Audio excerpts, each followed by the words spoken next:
yours truly, Brevin Thompson, is back, this time to talk about The Batman, which was directed by Matt Reeves and stars Robert Pattinson, Zoe Kravitz, Paul Dano, Jeffrey Wright, John Turturro, Andy Serkis, and Colin Farrell. Pretty damn good cast, I'm not gonna lie. So the film is set during Batman's second year fighting crime in Gotham City, and while most of the cops are very distrustful towards Batman, he does have a good working relationship with Gordon, played by Jeffrey Wright. And while dead bodies begin to appear with cryptic clues left by a serial killer known only as the Riddler, it's up for Batman to solve this case.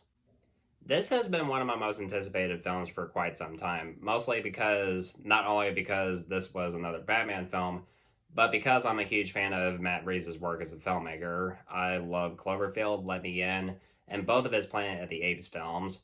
And when I heard that he was directing a Batman film, I knew I was in for something really special. Plus, with Robert Pattinson's career as an actor significantly improving after the Twilight movies, since he's basically disowned those films, his acting talents has significantly improved. He is a damn good actor with like films like Good Time and The Lighthouse, which I really liked. So when he was cast as Batman, I thought that's an interesting casting choice. And what he does in this film, he delivers something really special. I mean, sure, I've liked the other actors that we've seen play Batman over the years. I love Michael Keaton, I love Christian Bale, and I love Ben Affleck in the DCEU. But Robert Pattinson as Bruce Wayne and Batman in this film in particular delivers something really special, and like kind of like delivers something that we never really seen much in most Batman films. I mostly like that we get to see more of the detective side of Batman, even though we've seen like moments like that in movies like Mask of the Phantasm or the Dark Knight trilogy. It's never really been like delved to in like this type of area until this film, because when you have like Batman, who is supposed to be the world's greatest detective, you would expect something like more scenes in that area. But I love that Reeves really delves into that for this film, especially when you have Riddler into the mix. And the choice to make the Riddler essentially a Zodiac killer type character, I thought was a very, very smart move. And Paul Dano as the Riddler is fucking terrifying in this film. And you could tell that they taken like some inspiration from David Fincher films like Zodiac and especially Seven. And what Riddler does in this film, it makes sense. You know what he wants and why he's like leaving all of these riddles for Batman to solve. And when it comes to like this battle of wits, so to speak, it's really interesting to watch. And even though I'll have like something of a soft spot for Jim Carrey's portrayal of the Riddler in Batman Forever, Paul Dano's performance as the Riddler is a significant improvement, and he is presented more as a real threat to Batman and Gotham. I would say like four of the best performances in this film mostly would have to go to like Robert Pattinson as Batman, Zoe Kravitz as Selena Kyle slash Catwoman, Paul Dano as Riddler, and Jeffrey Wright as Gordon, because I would say like this right next to like everybody in the Dark Knight trilogy, this is probably the best cast out of any Batman film, honestly. Uh, sure, say what you can about like the cast in the Dark Knight trilogy. The cast is like fucking spot on, honestly. Already like gone over like Robert Pattinson and Paul Dano's Batman and Riddler.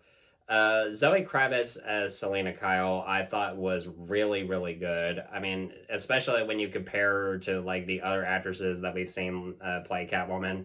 Halle Berry, bless her heart, even though she tried, the movie that she starred in was god awful.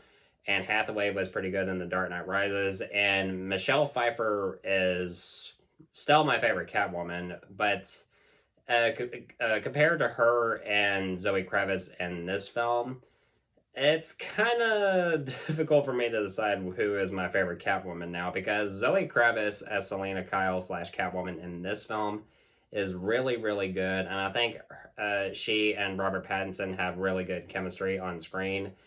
And she's pretty good in the fight scenes and what her character goes throughout the film. I really like how they handled her story, and I honestly can't wait to see what else is in store for this character if she appears in the sequel or not. So we will see. But Colin Farrell as the Penguin looks completely unrecognizable, as like most people have said. And when you look at this character, it's like there's no trace of Colin Farrell at all because of like the makeup and the prosthetics and everything. And the way his voice sounds, really, it does not sound like Colin Farrell. I mean, it's almost like he's doing like some type of Robert De Niro impression, so to speak. But Colin Farrell as Penguin, I thought was pretty good, and he has like one of the best action scenes in the film, which you might have seen bits of in like trailers, where he's being chased by Batman using the Batmobile. I really, really love that scene. Another thing that I like about the film is how they like amp up the stakes, the suspense, and the tension.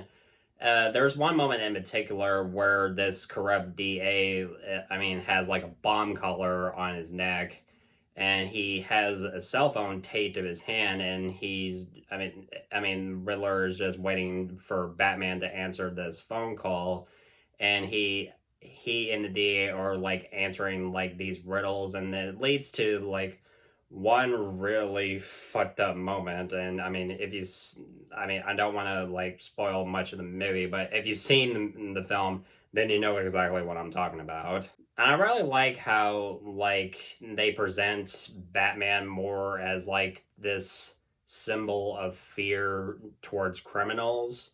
I mean, sure, that's been explored in like other movies, like in Batman Begins and The Dark Knight, and even in the first Tim Burton Batman film. But there's like this one moment in particular in the beginning of the film when Gordon flashes the bat signal for the first time in the film, where you see like criminals all throughout all around the city, like they look in like shadowed areas and they think that Batman is there. And when Batman like steps out of the shadows, you hear like heavy footsteps while he makes his grand entrance. And I thought that scene was really fucking epic, really.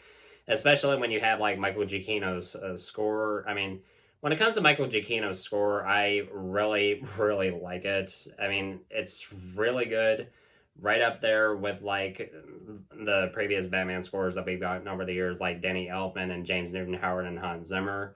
He comes up with something that's very unique, and I really love his theme for Batman. And given like the other superhero scores that he's done over the past few years, like the MCU Spider-Man films, for example, but he comes up with something really special, and I do have a lot of respect for Michael Giacchino's work on this film.